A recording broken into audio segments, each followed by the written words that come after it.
Hello दोस्तों, हिंदी कहानियाँ में आपका स्वागत है। दोस्तों, आज मैं स्टोरी सुनाऊंगी जीवन का महत्व। एक बार की बात है, एक राजा ने अपने 3 सबसे अच्छे मंत्रियों की परीक्षा लेनी चाहिए। उसने अपने 3 मंत्रियों को बुलाया और कहा कि मैं आप लोगों को 2 काम दूंगा और जो उन दोनों कामों को पूरा कर लेगा उसे कीमती इनाम दिया जाएगा। इनाम की बात सुनते ही तीनों मंत्रियों ने राजा की बात मान ली। इसके बाद राजा ने तीनों मंत्रियों को एक थैला दिया और कहा, आप तीनों हमारे बगीचे में जाइए और इन थैलों में अच्छे अच्छे फल भर कर के ले आइए। जो ज़्यादा फल भर लेगा उसका पहला काम पूरा माना जाएगा और उसके बाद मैं आपको दूसरा काम बताऊंगा। राजा की बात मानकर तीनों मंत्री बगीचे में चले गए और फल जमा करने लगे। पहले मंत्री ने सोचा कि राजा हमारे तोड़े हुए फल तो खाएगा ही नहीं। उसने जल्दी जल्दी थैले में नीचे से सड़े गले फल डाल लिए और ऊपर से थोड़ा बहुत अच्छे फल डाल लिए। दूसरे मंत्री ने सोचा कि राजा के लिए अच्छे फल भरने चाहिए, क्या पता राजा किसी को ये फल भेंट करे। उसने बारी बारी से अच्छे अच्छे फल तोड़ने शुरू कर दिए और थैले में जमा कर लिए, लेकिन अच्छे फल ढूंढने के चक्कर में उसका थैला पूरा नहीं भर पाया। तीसरे मंत्री ने सोचा कि राजा के पास इतना समय तो है नहीं कि वो थैले खोल खोल कर हमारे फल की जांच करेगा। उसने इधर उधर से घास फूस जमा करी और थैले में भर दी, साथ ही ऊपर से 2-4 फल भी डाल दिए।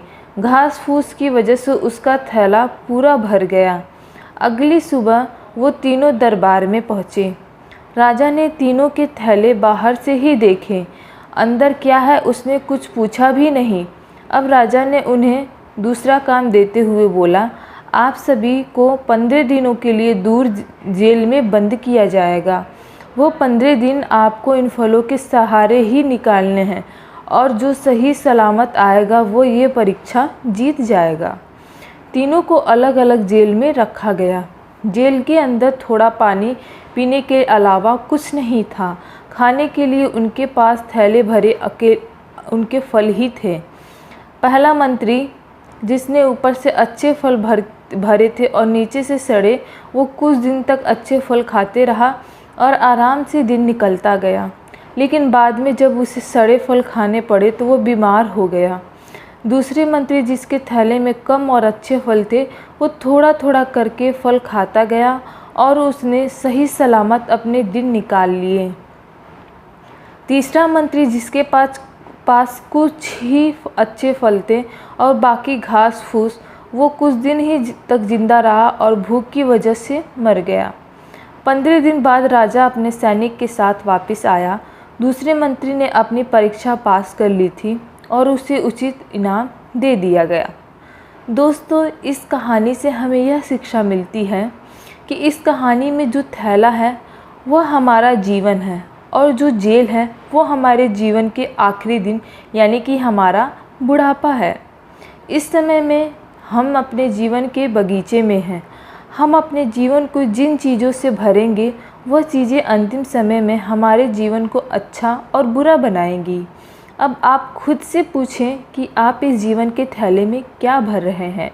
कुछ लोग हैं जो सिर्फ पैसा भरने में लगे हैं। वो बहुत पैसा जमा करना चाहते हैं।